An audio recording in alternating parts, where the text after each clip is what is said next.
Hello everyone, मैं ब्रजेश पांडे आप सबका पांडे जी क्लासेस में एक बार फिर स्वागत करता हूं। आज स्टूडेंट हम बात करेंगे केवीपीवाई की प्रेपरेशन। जो मैंने आप लोगों से कहा था कि मैं इसकी सीरीज स्टार्ट करूंगा, तो आज इसकी फर्स्ट सीरीज है जिसमें मैं इलेक्ट्रोकेमिस्ट्री का चैप्टर उठा रहा हूं। ये इलेक्ट्रोकेमिस्ट्री के हाफ क्वेश्चन आज हो पाएंगे और नेक्स्ट सीरीज जो हमारी कंटिन्यू रहेगी उसमें 2 के अंदर इलेक्ट्रोकेमिस्ट्री क्वेश्चन हो पाएंगे। इससे आप आइडिया लगा सकते हैं कि इलेक्ट्रोकेमिस्ट्री कितना इंपॉर्टेंट है। अगर मैं हर ईयर जो प्रीवियस ईयर क्वेश्चंस को अगर देखूं, जो मैंने आपके सामने भी कुछ मेंशन कर रखे हैं और कुछ इसके अलावा भी मैं आपको करवाऊंगा, तो वो सारे प्रीवियस ईयर आ चुके हैं। यानी हर साल कोई ना कोई इलेक्ट्रोकेमिस्ट्री और +2 और बीएससी के जो स्टूडेंट हैं उनके लिए हम कहते हैं रिडॉक्स भी हम कहते हैं। इन दोनों को अगर मिला ले तो हर साल कोई ना कोई क्वेश्चन स्टूडेंट फर्स्ट पार्ट में या सेकंड पार्ट में जरूर आ रहा है। तो कैसे क्वेश्चंस आते हैं उनको मैं फुल डिटेल में आपको एक्सप्लेन करूंगा। मेरे साथ इस सीरीज में आप बने रहें। आज की पहली सीरीज में मैं इलेक्ट्रोकेमिकल सीरीज और oxidation potential, reduction potential, delta G note और जो सारे टॉपिक को कवर अप करके आपके साथ चलूंगा और जो जो फार्मूले इस्तेमाल होंगे वो सब भी मैं आपको डिटेल में एक्सप्लेन करूंगा। और अगर इससे रिलेटेड और आपको डिटेल में चाहिए तो मैं आपको प्ले लिस्ट इलेक्ट्रोकेमिस्ट्री की डिस्क्रिप्शन में मिल जाएगी और आपको आई बटन और एंड स्क्रीन पे भी अवेलेबल हो जाएगी। तो स्टार्ट करते हैं स्टूडेंट। आज हम केवीपीआई की प्रेपरेशन स्टार्ट कर रहे हैं। तो सबसे पहला वीडियो है केवीपीआई के लिए इलेक्ट्रोकेमिस्ट्री का। इसमें हमें कुछ फार्मूले याद करने पड़ेंगे। पहले मैं आपको फार्मूले बता देता हूं, फिर हम इन क्वेश्चंस को 1 बाय 1 करेंगे। सबसे पहले इलेक्ट्रोकेमिस्ट्री में हम बार बार जब मैं न्यूमेरिकल करूंगा स्टूडेंट तो मैं ई नोट सेल वर्ड का इस्तेमाल करूंगा। अब हम ये मान के चलते हैं स्टूडेंट, जो स्टूडेंट प्रेपरेशन कर रहे हैं उन्होंने पहले ये चैप्टर पढ़ रखा होगा। फिर भी मेरी पूरी कोशिश रहेगी कि अगर कोई फर्स्ट टाइम भी पढ़ रहा है तो उसको समझ आए, ऐसी मेरी कोशिश रहेगी। तो ई नोट सेल का फार्मूला होता है student E note right minus ई नोट लेफ्ट। या हम सिंपली बात करें तो हम ये कहते हैं कि standard EMF of the cell क्या होता है, reduction potential of cathode minus reduction potential of anode. तो कैथोड एनोड आप सबको पता ही है क्या होता है स्टूडेंट। कैथोड पे हमेशा याद रखना क्या होता है, रिडक्शन। और रिडक्शन का क्या मतलब होता है, गेन ऑफ इलेक्ट्रॉन। जहां कहीं पे इलेक्ट्रॉन का गेन हो रहा है उसे हम रिडक्शन बोलते हैं वो कैथोड पे। और एनोड पे हमेशा क्या रहेगा स्टूडेंट, ऑक्सीडेशन होगा। ऑक्सीडेशन का मतलब होता है लॉस ऑफ इलेक्ट्रॉन। अब आप कहेंगे सर ये वैल्यू हमें कैसे पता चलेगी, कौन राइट में आएगा कौन सा लेफ्ट में आएगा। तो मैं आपको एग्जांपल के लिए देता हूं क्वेश्चन। जैसे मान लीजिए E naught copper 2 positive to copper, इसकी वैल्यू होती है 0.34 वोल्ट। और इसी तरह E naught Zn 2 positive to Zn, इसकी वैल्यू होती है -0.76 वोल्ट। अब आप कहेंगे सर ये वैल्यू आपको न्यूमेरिकल्स में गिवन होंगी और कई जगह नहीं गिवन होंगी। तो मैंने यहाँ पे एक सीरीज मेंशन किया शॉर्टकट में, अभी इसको भी समझाता हूं मैं आपको कि इसका इस्तेमाल करके आप कई क्वेश्चंस का जवाब दे सकते हैं। जब आपके पास 2 वैल्यू न्यूमेरिकल में, जैसे आप यहाँ देख सकते हैं E naught Fe2 positive to Fe, E naught chromium 3 positive to chromium, ये डाटा आपको गिवन होगा न्यूमेरिकल में। तो इस टाइप के जब भी आपको डाटा गिवन होंगे याद रखना, पहले देख लेना क्या कैटायन टू मेटल है, यानी +2 से 0 क्या रिडक्शन पोटेंशियल गिवन है कि नहीं है। ये बहुत जरूरी है। ये फार्मूला आप तभी लगाते हैं जब आपको दोनों इलेक्ट्रोड का रिडक्शन पोटेंशियल गिवन हो। अब क्या करना है आपने ये देखना है कि इन दोनों वैल्यू में से बड़ी वैल्यू कौन सी है। जिसकी वैल्यू बड़ी होगी वो हम राइट में लेंगे और जिसकी वैल्यू छोटी होगी उसको हम लेफ्ट में लेंगे। और ई नोट सेल की वैल्यू कैलकुलेट, जैसे मान लो मेरे पास ये अगर सेल आ गया और मुझे ई नोट सेल निकालना है तो राइट में मैं किसे लूंगा स्टूडेंट, बड़ी वैल्यू कौन सी है 0.34, माइनस लेफ्ट में किसे लूंगा जो छोटी वैल्यू है -0.76। और मेरे ई नोट सेल की वैल्यू आ जाएगी 1.10 वोल्ट। तो इस तरह से स्टूडेंट आप कभी भी ई नोट सेल की वैल्यू कैलकुलेट कर सकते हैं। एक तो बार बार मैं न्यूमेरिकल में ई नोट सेल की वैल्यू कैलकुलेट करूंगा, वो निकालना मैंने आपको सिखा दिया। दूसरा जो हम इसमें इस्तेमाल करेंगे ये है इलेक्ट्रोकेमिकल सीरीज। काफी बड़ी सीरीज है, इसके ऊपर मैंने शॉर्टकट टेक्निक बना रखी है कैसे इसको याद करें। आप आई बटन पे या प्ले लिस्ट में जाके देख सकते हैं इलेक्ट्रोकेमिस्ट्री की वीडियो, वहां पे मैंने इलेक्ट्रोकेमिकल सीरीज को याद करने की शॉर्टकट भी बता रखा है। फिलहाल ये आपको रिएक्टिविटी, जो स्टूडेंट 10 तक पढ़ के अगर आए हैं तो आपने 10th में पढ़ा होगा रिएक्टिविटी सीरीज।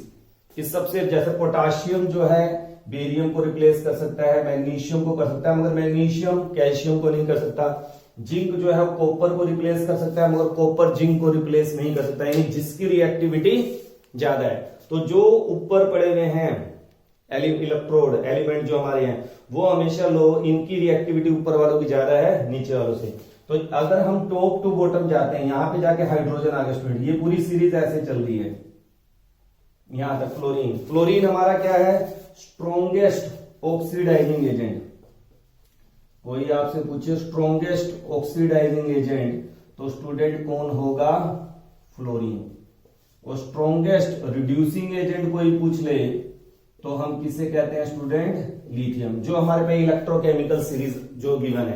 तो यहाँ पे आप देख सकते हैं जो ऊपर पड़ा हुआ है स्टूडेंट उस पे ऑक्सीडेशन होगी और जो नीचे आएगा उस पे रिडक्शन होगी। अगर मेरे को दो इलेक्ट्रोड दे दे एल्यूमिनियम का और क्रोमियम का, फॉर एग्जांपल मैं एल्यूमिनियम और क्रोमियम की बात करता हूं, कोई मेरे से पूछे कि बताइए किस पे ऑक्सीडेशन होगी किस पे रिडक्शन होगी, तो मैं इस सीरीज को देख के कह दूंगा जो ऊपर पड़ा है स्टूडेंट इस पे ऑक्सीडेशन होगी और क्रोमियम पे रिडक्शन होगी। सपोज करिए आपको एग्जाम में दे दिया कॉपर और सिल्वर, दो इलेक्ट्रोड आपको दे दिए और कहेंगे इनको अरेंज करो, तो हमें कैसे पता चलेगा कौन कैथोड इस्तेमाल होगा कौन एनोड इस्तेमाल होगा स्टूडेंट। तो जो भी सीरीज में ऊपर पड़ा हुआ स्टूडेंट उस पे ऑक्सीडेशन होगी वो इस्तेमाल होगा एज ए एनोड, और जो सीरीज में नीचे पड़ा है उस पे रिडक्शन होगी वो इस्तेमाल होगा एज ए कैथोड, इस पे रिडक्शन। और ई नोड सेल की वैल्यू पॉजिटिव आएगी तभी हमारा सेल क्या है, पॉसिबल है, सेल फिजिबल हो पाएगा। अगर किसी केस में ई नोड सेल की वैल्यू नेगेटिव आ रही है इसका मतलब वो सेल रिएक्शन वो रिडॉक्स रिएक्शन नहीं होगी।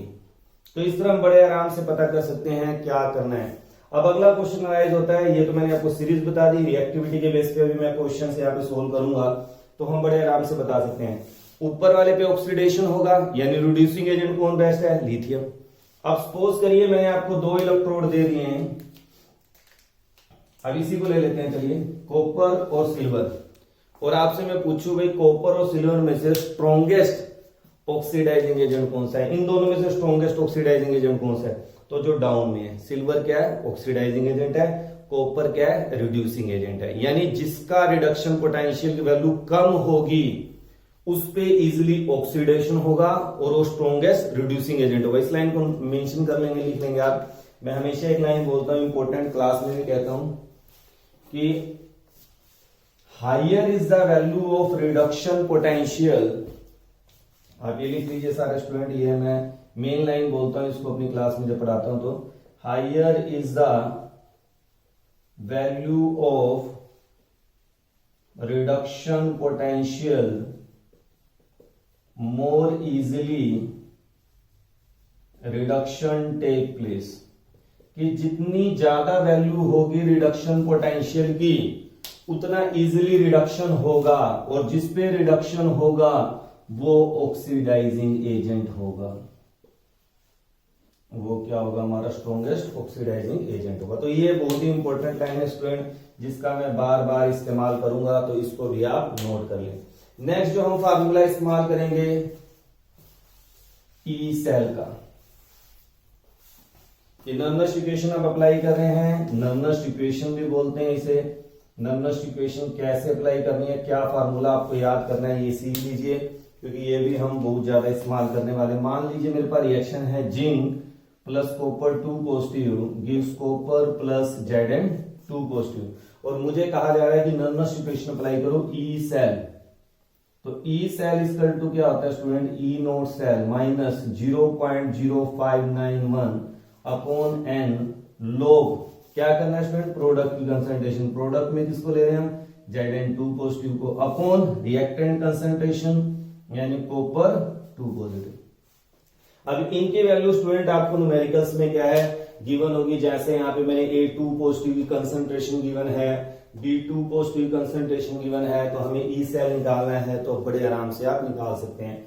तो ये आपको फार्मूला इस्तेमाल करना पड़ेगा प्रोडक्ट की अब आप कहेंगे सर कॉपर को क्यों नहीं लिया, जिंक को क्यों नहीं लिया, तो स्टूडेंट इसके लिए आपको डिटेल वीडियोस नर्मस्ट इक्वेशन की देखनी पड़ेगी। फिलहाल आप ये याद रखिए कि जो आयन होंगे यानी जिसकी कंसंट्रेशन चेंज हो रही केवल हम उसी को कंसिडर करेंगे।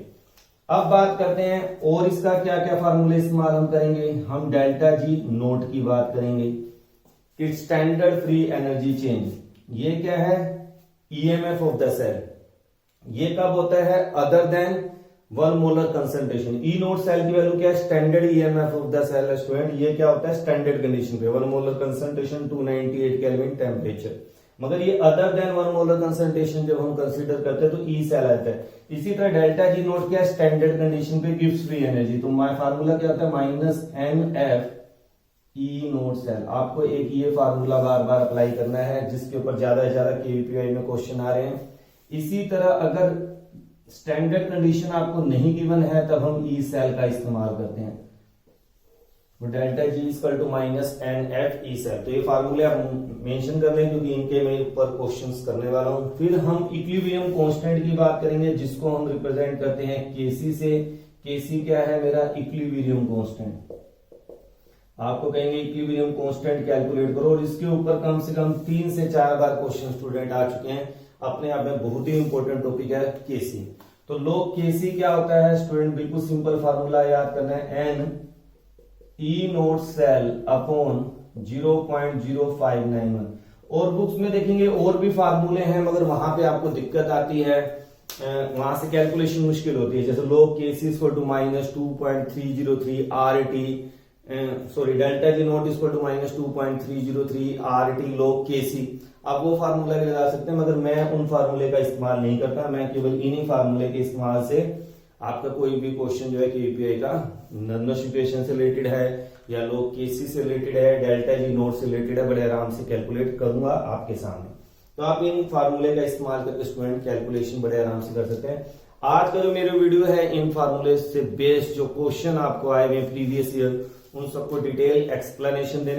तो स्टार्ट करते हैं स्टूडेंट आज का वीडियो अपना। अभी तक मैंने आपको फार्मूले बताए हैं क्या क्या हमने यूज करना है, सीरीज का कैसे यूज करना है। वो सबसे पहले कुछ छोटे छोटे क्वेश्चन है जो डायरेक्ट हो जाते हैं, पहले उन्हें कर लेते हैं, फिर थोड़े से कैलकुलेशन पार्ट पे चलेंगे। सबसे पहले इस टाइप के क्वेश्चन आते हैं, which of the following is not and oxidation and reduction reaction. ऐसी कौन सी रिएक्शन? मैंने केवल 2 ही मेंशन किए हैं क्योंकि जगह कम है, बहुत सारे क्वेश्चन एक्सप्लेन करने होते हैं आपको। तो which of the following is not an oxidation and reduction reaction. तो आपको 2, 3, 4 रिएक्शन दे देंगे, कहेंगे बताओ कौन सी ऑक्सीडेशन रिडक्शन है कि नहीं। तो सबसे पहला काम होता है ऑक्सीडेशन नंबर निकालना।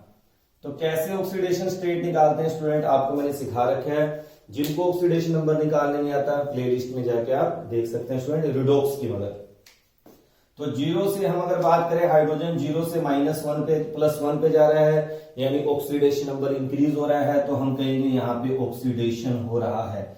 0 से -1 पे जा रहा है, डिक्रीज हो रहा है, तो हम कहेंगे रिडक्शन हो रहा है। तो इसका मतलब यहाँ पे दोनों हो रहे हैं, ऑक्सीडेशन रिडक्शन दोनों हो रहे हैं। तो this is a redox reaction. मगर उसने कहा है कौन नहीं है। अब अगली रिएक्शन को इसको देखते हैं, ये आयनिक रिएक्शन है, केवल आयन का ट्रांसफर हो रहा है। Na positive, Cl negative, Ag positive, NO3 negative, Na positive, NO3 negative, Ag positive, Cl negative. तो अब मैं यहाँ पे देख रहा हूँ कोई ऑक्सीडेशन स्टेट चेंज नहीं हो रही है, तो इसका मतलब ये मेरा क्या हो जाएगा, आंसर आ जाएगा कि ये रिडॉक्स रिएक्शन नहीं है। और बाकी जो ऑप्शन दे रखे हैं उसमें आप इसी तरह से करके देख लेंगे कि ऑक्सीडेशन रिडक्शन अगर दोनों हो रही है तो ठीक है, अगर नहीं है तो आप कह देंगे यहाँ पे ऑक्सीडेशन रिडक्शन नहीं हो रहा। नेक्स्ट हम बात करते हैं स्टूडेंट क्वेश्चन की। पहले थोड़ा सा जगह बना लूं क्योंकि न्यूमेरिकल करने में मुझे जगह चाहिए। नेक्स्ट क्वेश्चन देखते हैं, among the following metals strongest reducing agent कौन सा है। अब इस ऐसे क्वेश्चंस के लिए स्टूडेंट आपको ये सीरीज याद रखनी पड़ेगी। तो देखिए क्या क्या है हमारे पास, निकल है, कहां पड़ा है देख लेते हैं, निकल ये रहा। कॉपर है, कॉपर कहां पड़ा स्टूडेंट, ये रहा। फिर जिंक है, जिंक ये। और आयरन की बात करें Fe ये। तो अगर आप इन 4 वैल्यूज को ध्यान से देखें तो आपको अगर ट्रेंड याद हो जाएगा, थोड़े दिन में कोई दिक्कत नहीं, 2-3 बार लिख के देखेंगे आपको याद हो जाएगा। तो मुझे पता है कि इन सब में से जिसका ऑक्सीडेशन या रिडक्शन पोटेंशियल की बात करूं सबसे कम किसकी है, जिंक की। माइनस इसकी आती है 0.76 वोल्ट, तो इसकी वैल्यू कम है।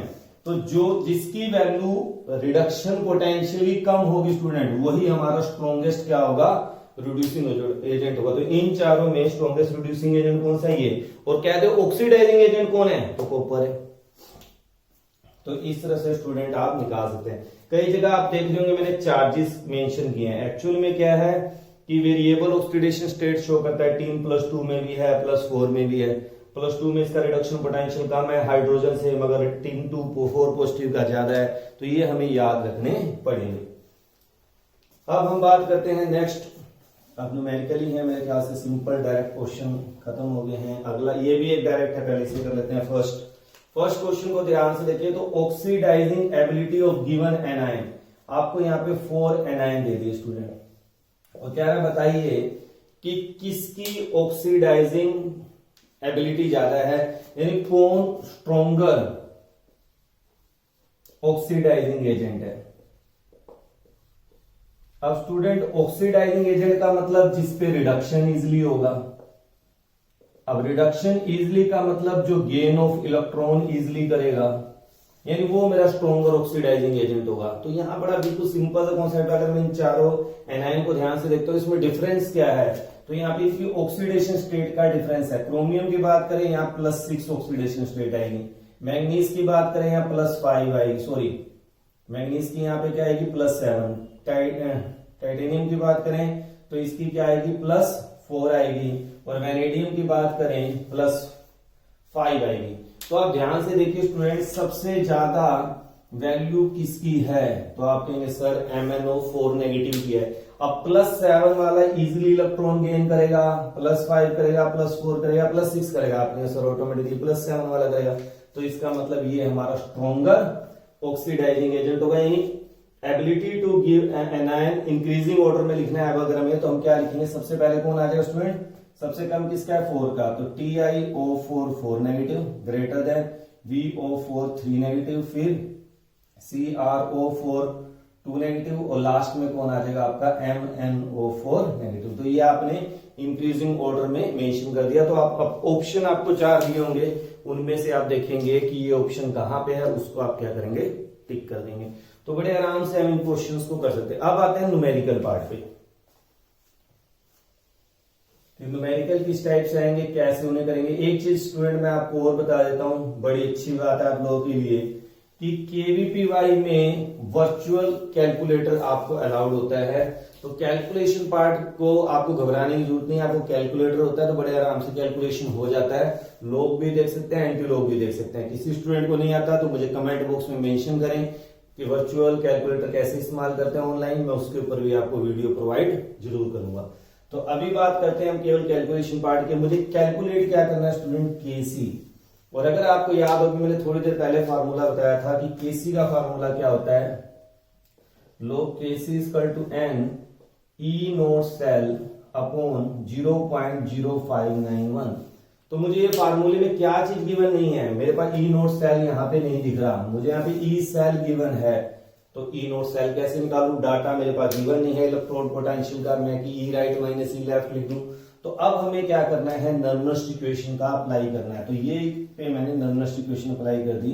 क्या होता है, E cell equal to E naught cell minus 0.0591। कितने इलेक्ट्रॉन का ट्रांसफर हो रहा है, +2 से 0, 2 इलेक्ट्रॉन, 0 से +2 2 इलेक्ट्रॉन, यानी 2 इलेक्ट्रॉन का ट्रांसफर हो रहा है। लोग, फिर मैंने कहा था प्रोडक्ट की कंसंट्रेशन, प्रोडक्ट में कौन आएगा, जो आयन है B2 positive upon A2 positive. अब स्टूडेंट आपने क्या करना है, ध्यान से सीखें, यहाँ पे मैं टेक्निक सिखा रहा हूं आपको। ई नोट सेल की वैल्यू मुझे निकालनी है। ई सेल की वैल्यू आपको गिवन है 1.091। ई नोट सेल की वैल्यू आपको कैलकुलेट करनी है, माइनस 0.05912 लोग, इसकी वैल्यू क्या दे रखी है 2 × 10⁻³ और इसकी दे रखी है 4 × 10⁻³ मुझे बड़े उम्मीद है कि बड़े आराम से आप इसे कैलकुलेट कर लेंगे। 10 की ये कैंसिल हो गया, ये 1/2 हो गया, log 1/2 आ जाएगा यहाँ पे, और log 1/2 अगर मैं ऊपर 2 को ले जाऊं तो यहाँ प्लस हो जाएगा, यानी यही वैल्यू क्या हो जाएगी, ई नोट सेल प्लस 0.05912 log 2 हो जाएगा। और log 2 की वैल्यू होती है 0.3010 और यहाँ पे हम पुट कर देंगे 0.3010। अब इस पूरी कैलकुलेशन को करके आप बड़े आराम से ई नोट सेल की वैल्यू कैलकुलेट कर सकते हैं स्टूडेंट। इस वैल्यू को इसमें से आप घटा देंगे और जो वैल्यू आएगी यहाँ पुट कर देंगे, एन की वैल्यू 2 पुट कर देंगे और रेशियो जो करेंगे वो log Kc का आ जाएगा। और फिर आपके पास लोग क्या कहते हैं कैलकुलेटर है ही, वहां से आप एंटी लॉग निकालेंगे और Kc आपकी वैल्यू आ जाएगी। तो इस तरह से आप इन क्वेश्चंस को बड़े आराम से क्या है स्टूडेंट सोल्व कर सकते हैं। नेक्स्ट हम बात करते हैं, एक चीज और बता दो स्टूडेंट कि अगर आपके पास बुक है प्रीवियस ईयर क्वेश्चंस की, तो इस क्वेश्चन का आंसर आपको थोड़ा सा उसमें गलत मिलेगा। उसमें आपको आंसर दे रखा है 2 × 10⁻⁻37, मगर जो मैं आपको बता रहा हूं जो आपका आंसर है कैलकुलेशन करके वो आएगा 4 × 10⁻36। तो उसे आप करेक्ट कर लेंगे क्योंकि वहां पे गलती है बुक्स के अंदर। अब हम बात करते हैं नेक्स्ट क्वेश्चन की student, equilibrium constant of 2 electron redox at a 298 kelvin 298 kelvin is. अब आपको Kc की वैल्यू गिवन है, Kc की वैल्यू गिवन है 3.8 × 10⁻³ और 2 इलेक्ट्रॉन रिडॉक्स रिएक्शन यानी n की वैल्यू क्या है student 2। Calculate E naught cell, E naught cell आपको कैलकुलेट करना है। तो फार्मूला आपको स्टूडेंट पता ही है, log Kc = n ई नोट सेल अपॉन 0.0591। तो अब मेरे ख्याल से कोई इसमें दिक्कत की बात नहीं है। log Kc log 3.8 × 10⁻³ n की वैल्यू 2 दे रखी है। ई नोट सेल कैलकुलेट करना है 0.0591। बस ये आप लोग कैलकुलेटर का इस्तेमाल करके इसकी वैल्यू निकाल देंगे और यहाँ पे ई नोट सेल की आ जाएगी। अब डेल्टा जी नोट क्या होता है वो भी निकालना है, -nf ई नोट सेल। अब जो भी आपकी वैल्यू आएगी स्टूडेंट, n की वैल्यू 2 है, f की वैल्यू क्या होती है 96500। याद रखिए स्टूडेंट f क्या है फैराडे, और फैराडे की वैल्यू फैराडे कांस्टेंट की वैल्यू क्या होती है 96500 कूलम। तो आप यहाँ पुट कर देंगे और ई नोट सेल की वैल्यू जो भी आपकी कैलकुलेट करके आएगी स्टूडेंट यहाँ पुट कर देंगे। तो डेल्टा जी नोट की वैल्यू आप बड़े आराम से कैलकुलेट कर सकते हैं। नेक्स्ट बात करें, very very important question student, और इस टाइप के 2 बार मैंने अभी तक बाकी क्वेश्चन तो रिपीट होते हुए देखे हैं, मगर सबसे ज्यादा इंपॉर्टेंट क्वेश्चन मैं इसलिए कह रहा हूं क्योंकि मैं 2 बार सेम पैटर्न पे क्वेश्चन आया है। अब ये कॉपर 2 + 2 कॉपर और कॉपर +1 से कॉपर है। एक सेकंड न्यूमेरिकल 2-3 साल बाद छोड़ के आया है Fe2 पॉजिटिव और Fe और Fe3 पॉजिटिव और Fe2 पॉजिटिव। तो सेम पैटर्न है। इस टाइप की न्यूमेरिकल करने के लिए थोड़ी सी डिफरेंट टेक्निक लगानी पड़ती है। तो स्टार्ट करते हैं, अपने आप में काफी different numerical and very important मैं कहूंगा इसे। क्या है गिवन स्टैंडर्ड इलेक्ट्रोड पोटेंशियल आपको गिवन है ई नोट कॉपर 2 + 2 और कॉपर +1 से कॉपर। पहले हम इसकी रिएक्शंस लिख लेते हैं स्टूडेंट। तो रिएक्शन क्या होगी, कॉपर 2 + 2 इलेक्ट्रॉन क्या कह रहा है स्टूडेंट कॉपर, और इसको हम E1 मान लेते हैं E1, और इसकी वैल्यू क्या गिवन है स्टूडेंट ध्यान से देखिए 0.34 वोल्ट। सेकंड है हमारा कॉपर पॉजिटिव से इलेक्ट्रॉन गेन करके कन्वर्ट हो रहा है कॉपर में, और इसकी E2 मान लेते हैं, और इसकी वैल्यू जो गिवन है स्टूडेंट 0.522 है। आपका एम क्या है, क्या निकालना चाह रहे हैं हम, वो कह रहा है calculate the value of E naught copper 2 positive 2। यहाँ पे डाटा कुछ मिसिंग है, यहाँ पे मेरे ख्याल से कॉपर 2 पॉजिटिव, यहाँ पे डाटा लिखने में शायद गलती हुई मेरे से, कॉपर +1 से कॉपर आ रहा है, तो यहाँ पे कॉपर 2 पॉजिटिव 2 कॉपर +1 होगा एम, जो यहाँ पे थोड़ा सा डाटा मिसिंग है। यहाँ पे ई नोट आएगा कॉपर 2 पॉजिटिव 2 कॉपर। अब इसके लिए क्या इक्वेशन हो जाएगी student, copper 2 positive plus electron gives copper. ठीक है, इसको हम मान लेते हैं 3। अब ये क्या वैल्यू है ये मुझे कैलकुलेट करनी है। तो आप पहले क्वेश्चन समझे क्या स्टूडेंट, आपको 2 वैल्यू दे रखी है इलेक्ट्रोड पोटेंशियल की, और थर्ड वो कह रहा है कैलकुलेट करिए इलेक्ट्रॉन ट्रांसफर अलग हो रहे हैं। इसमें बात करें तो n की वैल्यू क्या है 2 n1 की। यहाँ पे अगर हम बात करें इलेक्ट्रॉन ट्रांसफर क्या हो रहा है 1, और यहाँ पे अगर हम बात करें तो वही बात है इलेक्ट्रॉन ट्रांसफर भी क्या हो रहा है यहाँ पे भी 1। मगर इसकी वैल्यू मुझे कैलकुलेट करनी, क्या करूं इन दोनों इक्वेशन को जोड़ के देखें किस तरह से पॉसिबल है। तो ये रिएक्शन कैसे पॉसिबल है, कॉपर 2 पॉजिटिव कहाँ पे है, ये है, ठीक है।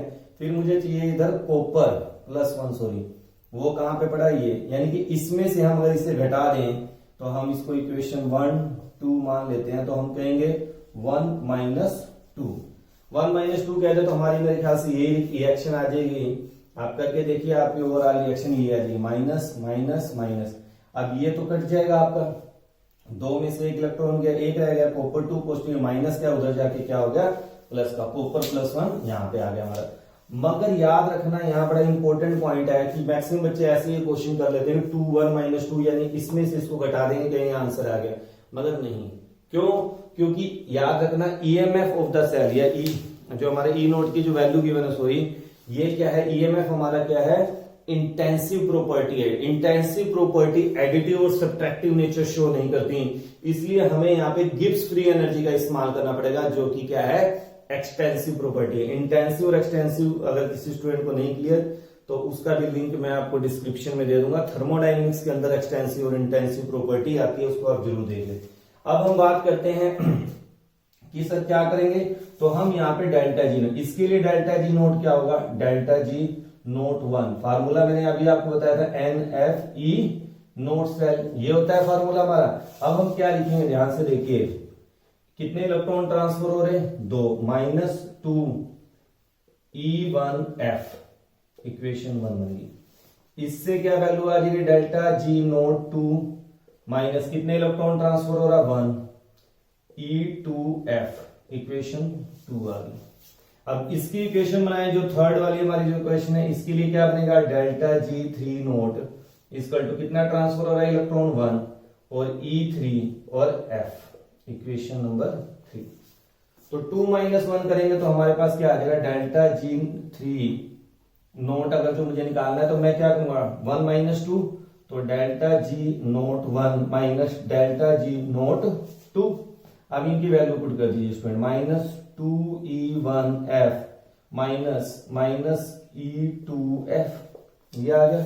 अब ध्यान से देखें तो इनमें कॉमन क्या है, F कॉमन है, तो ये क्या हो जाएगा -2 और यहां पे क्या आ गया, F को कॉमन ले लेते हैं, F कॉमन ले लेते हैं तो क्या हो जाएगा -2E1 माइनस प्लस E2, ये आ गया। अब वैल्यू इनकी पुट कर दिए और यहां पे भी ध्यान से रखिए, यहां पे भी हम डाटा पुट कर देते हैं -E3F, F से F कैंसिल कर दे स्टूडेंट, कोई दिक्कत नहीं है। तो यहां पे क्या हो गया, -2 इंटू E1 की वैल्यू कितनी गिवन है 0.34 प्लस E2 की वैल्यू क्या है 0.522। अब ये क्या आ गया -0.6 प्लस 0.522 और ये माइनस क्या है आपका E3। तो ये सोल्व करके क्या आ जाएगा स्टूडेंट, आप देख सकते हैं 522 और यहाँ पे 0, ये मेरे पास आ जाएगा 851.0, ये माइनस का आएगा, माइनस से माइनस कट गया तो E3 की वैल्यू क्या आ गई स्टूडेंट 0.158। तो इस तरह से स्टूडेंट आप इन कैलकुलेशंस को क्या करेंगे, सोल्व करेंगे। तो कैलकुलेशन करने का तरीका डिफरेंट है, डेल्टा G3 करके हमें निकालना पड़ेगा। तो आप ऐसे क्वेश्चंस को इस तरह से बड़े आराम से कर सकते हैं। अब नेक्स्ट और लास्ट क्वेश्चन कर लेते हैं फटाफट स्टूडेंट। और नेक्स्ट सीरीज में मैं molar conductivity, equivalent conductivity, Kohlrausch law, ये सारे जितने ही बाकी पेंडिंग क्वेश्चंस हैं उनको मैं 1 बाय 1 आपके लिए सोल्व करूंगा। नेक्स्ट हम बात करते हैं, ये रिएक्शन को ध्यान से देखें स्टूडेंट, जो आपको गिवन है इसमें मेन है reaction 3Fe2 positive plus 2 chromium gives 2 chromium 3 positive plus 3Fe, ये आपको इक्वेशन गिवन है। तो यहां पे हम ध्यान से देखें तो ऑक्सीडेशन स्टेट क्या होगी +6 से 0, यानी 6 इलेक्ट्रॉन का ट्रांसफर होगा, क्रोमियम 0 से +6। तो यहाँ पे n की वैल्यू क्या होगी स्टूडेंट 6 और डाटा आपको गिवन है, फिर वही वाली बात Fe2 positive to Fe chromium 3 positive, दोनों रिडक्शन पोटेंशियल में। अब दोनों में से बड़ी वैल्यू कौन सी है स्टूडेंट, तो नेगेटिव में क्या होता है, जो बड़ी है वो छोटी है, ये वाली छोटी है, ये वाली वैल्यू बड़ी है। तो मेरे को ई नोट सेल निकालना है तो मैं क्या करूंगा, ई राइट माइनस ई लेफ्ट, तो राइट में मैं किसे लिखूंगा छोटे 0.44 माइनस 0.74 और ये आपकी वैल्यू क्या आ गई 0.30 वोल्ट। तो मेरे पास ई नोट सेल की वैल्यू आ गई। कैलकुलेट क्या करना है, डेल्टा जी नोट, मेरे ख्याल से आपको अभी थोड़ी देर पहले ही फार्मूला बताया -NF ई नोट सेल। अब आपको n की वैल्यू पता है 6, f की वैल्यू पता है 96500 और ई नोट सेल की वैल्यू 0.30। जब आप पुट करेंगे तो डेल्टा जी नोट मेरे पास जूल में डाटा आ जाएगा। अगर ऑप्शन में किलो जूल दे रखा है तो जो भी डाटा आपका आएगा उसको डिवाइड कर देंगे 1000 से, तो आपका आंसर किलो जूल में आ जाएगा। याद रखिए माइनस का साइन है, माइनस में आपकी वैल्यू आएगी। अभी वैसे क्वेश्चन में पूछा नहीं गया है, कई बार पूछ लेते हैं मैक्सिमम वर्क डन बताओ, तो बस केवल ये करना होता है स्टूडेंट, साइन कन्वेंशन चेंज कर देते हैं। जो माइनस डेल्टा जी नोट होता है वो आपका मैक्सिमम वर्क डन होता है। कभी इस टाइप के क्वेश्चन में कभी मैक्सिमम वर्क डन पूछ लें तो केवल आप साइन कन्वेंशन को चेंज कर देंगे। तो स्टूडेंट इस पूरी वीडियो में मैंने आपको इलेक्ट्रोकेमिस्ट्री के बहुत ही important questions, even previous year KVPY question है वो सारे एक्सप्लेन किए हैं। इसी टाइप के क्वेश्चन मैक्सिमम आते हैं। आपको मैं पीडीएफ फाइल भी प्रोवाइड कर दूंगा कि किस टाइप से क्वेश्चन आते हैं, इनको आप अच्छी तरह सोल्व करके देखिए, और जो बाकी पेंडिंग क्वेश्चंस हैं उसको मैं नेक्स्ट सीरीज में कंप्लीट करूंगा। Thank you, have a nice day. ज्यादा से ज्यादा इन वीडियोस को अपने फ्रेंड्स के बीच में शेयर करें, और जो न्यू व्यूअर हैं चैनल को सब्सक्राइब करें। Again thank you.